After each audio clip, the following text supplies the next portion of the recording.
트럼프는 법무장관 대행 토드 블랜치가 라울 카스트로가 그저 지난 뉴스로 끝난 일이 아니라고 분명히 밝힌 후 하바나에 공포를 불러일으켰습니다. 오래된 사건이지만 여전히 미국 사법당국의 표적입니다. 그리고 그는 쿠바 독재자를 어떤 대가를 치르더라도 데려오겠다고 단호하게 결정했으며 이는 베네수엘라 독재자 니콜라스 마두로에게 했던 것과 같습니다. 2026년 5월 30일 토요일, 오늘의 새로운 소식은 검사장의 발언에 있습니다. 미국은 카스트로를 마이애미 연방법정에 세우기를 원하며 이를 위해 할 수 있는 모든 일을 할 것입니다. 쿠바 독재 정권은 라울을 혁명의 영원한 상징으로 보호하려 했지만 서문, 정전, 식량 부족, 약품 부족, 그리고 두려움 속에 침몰하고 있습니다.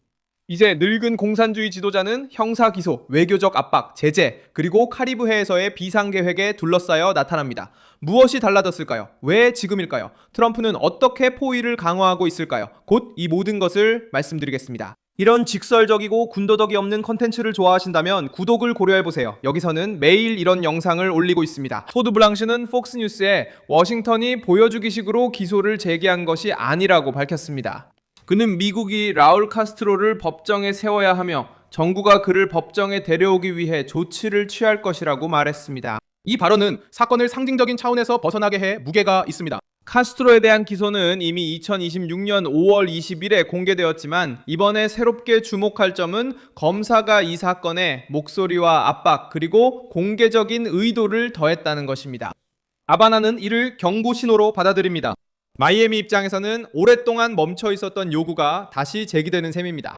이 사건은 Brothers to the Rescue 소속 항공기에 대한 공격과 관련이 있습니다. 이 단체는 바다로 섬을 탈출하는 쿠바인들을 돕는 것으로 알려져 있습니다. 1996년 2월 무장하지 않은 민간 항공기 2대가 쿠바 전투기에 의해 격추되어 4명이 사망했습니다. 미국 사법당국은 라울 카스트로와 정권과 연관된 다른 5명을 이 공격과 관련된 범죄로 기소했습니다. 독재 정권은 항상 이 사건을 주권 수호로 다루려고 했지만 미국 측 입장은 이 사건을 국제 해역에서 민간인들이 사망한 것으로 보고 반드시 대응해야 할 범죄로 간주합니다. 트럼프는 이제 이 기소를 쿠바 지도부에 대한 더 강한 압박의 일환으로 활용하고 있습니다. 백악관은 단순히 과거에 대해 이야기하는 것이 아니라 과거를 이용해 현재를 압박하고 있습니다. 라울 카스트로는 이제 혁명의 은퇴한 인물로만 보이지 않습니다. 그는 연방 사건의 피고인으로 등장하며 피해자들, 가족들, 망명자들, 그리고 플로리다 남부의 쿠바계 커뮤니티와 연관되어 있습니다. 정권은 카스트로라는 이름을 도덕적 방패로 만들고 싶어 했습니다. 워싱턴은 그 이름을 사법적 문제로 만들고 있습니다. 하바나는 언제나 그렇듯이 이야기에 대한 통제권을 잃었을 때 반응했습니다. 쿠바 당국은 미국의 위협, 공격, 도발에 대해 언급했습니다. 하지만 쿠바 국민들이 직접적으로 부족을 겪고 있을 때는 그들의 주장이 약해집니다. 정권은 외부 압력을 탓하지만 내부 억압은 계속 유지하고 있습니다. 워싱턴을 비난하면서도 반대파를 탄압합니다. 미국 법원을 비난하면서도 자국의 사법체계를 이용해 젊은 시위대와 무방비 상태의 가족들을 탄압합니다. 이 압박은 미국 언론에 의해 최근 밝혀진 움직임들과 연결되어 있습니다. 악시오스는 트럼프 정부가 북반구의 이번 여름 안에 쿠바 정권이 붕괴할 가능성을 평가하고 있으며 미국 당국자들이 섬의 불안정 사태에 대비한 대응계획 훈련을 했다고 보도했습니다. 이는 워싱턴이 정전, 경제붕괴, 시위, 그리고 공산주의 엘리트 내부의 갈등 등으로 쿠바가 혼란에 빠지더라도 놀라지 않기를 원한다는 것을 의미합니다. 마르코 루비오는 하바나에 대한 강경 노선의 중심 인물 중 한 명으로 이 상황에 등장합니다. 트럼프 행정부 내부의 해석은 쿠바 독재 정권이 말만으로는 살아남을 수 없다는 것입니다. 쿠바 정권은 금융 네트워크, 탄압, 정보기관, 군사 통제, 그리고 권위주의 동맹국들의 지원으로 살아남고 있습니다. 미국의 압박은 여러 방면에서 동시에 이뤄지고 있습니다. 트럼프가 이 네트워크를 조일 때 그 표적은 줄을 서고 정전과 짓눌린 임금을 견디는 평범한 쿠바인이 아닙니다. 표적은 호텔, 교통, 통화, 무역, 사업을 통제하면서 국민이 위기의 짐을 짊어지게 하는 엘리트들입니다. 블란치의 발언은 라울 카스트로를 공개적으로 옹호하면서도 이후 미국의 여지를 남겨두려는 사람들에게도 메시지를 전합니다. 미국 정부는 정권 탄압, 적대적인 구조를 지원하는 사람들과 연관된 이들에게 비자 제한 조치를 사용해왔습니다. 이것은 비자 계산 방식을 바꿉니다. 이제는 아바나의 독재를 옹호하면서 마이애미를 가족의 피난처, 사업 경로 또는 도피 계획으로 삼는 것을 변명할 수 없습니다. 검사의 말은 두 세계를 오가는 사람들을 조명합니다. 한쪽에서는 반미 발언을 하고 다른 한쪽에서는 미국의 혜택을 누립니다. 카리브해에서의 움직임은 포위당하고 있다는 느낌을 더욱 키웁니다.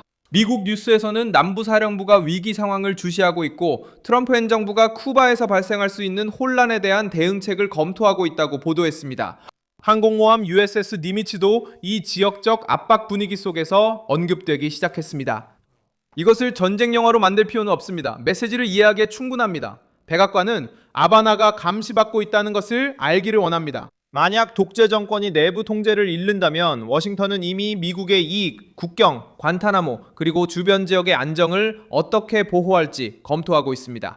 쿠바 정권은 충격을 느끼고 있습니다. 왜냐하면 그들의 가장 큰 무기는 항상 시간을 끌면서 모든 것을 미루는 것이었기 때문입니다. 피해자들이 지치게 내버려두고 절차가 흐지부지 끝나게 내버려두고 세상이 잊게 내버려두고 정치 범죄자들을 존경받는 노인으로 바꿔버리는 것이었습니다. 토드 블랑시의 발언이 그 안락함을 깨트립니다. 그가 카스트로가 법정에 서길 원한다고 말할 때 그는 고령, 선전, 외교적 침묵이 책임을 없애지 못한다고 경고합니다. 트럼프에게 최대 압박은 반드시 총격으로 시작되는 것은 아닙니다. 법정, 제재, 비자 차단, 자금 추적, 고립으로 시작될 수 있습니다. 트럼프는 또한 좌파가 의도적으로 혼동하는 두 가지를 구분합니다. 쿠바 독재 정권에 압박을 가하는 것은 쿠바 국민을 공격하는 것이 아닙니다. 오히려 미국 정부는 정권의 수뇌부, 체제 운영자들, 그리고 섬을 올가매는 체제 자체를 겨냥하려고 합니다.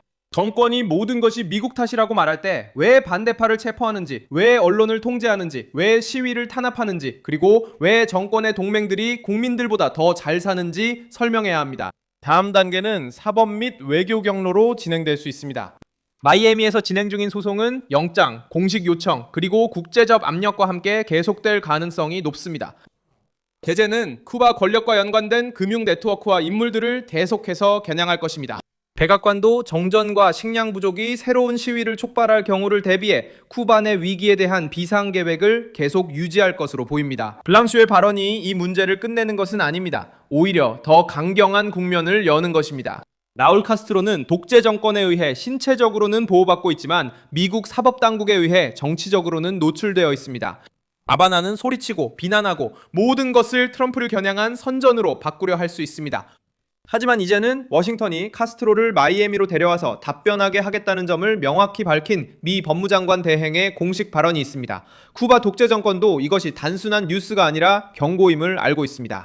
그리고 트럼프가 이런 경고를 제재, 군사계획, 외교적 압박과 함께 내보낼 때 그 공포는 쿠바 국민을 덮치지 않습니다. 그 공포는 수십 년 동안 결코 책임지지 않아도 된다고 믿어온 최고위층을 덮칩니다. 저는 밀손 알비스 국제문제 전문가입니다. 제 목적은 매일 진실로 여러분께 정확한 정보를 전해드리는 것입니다. 뉴스 링크는 영상 설명란에 있습니다.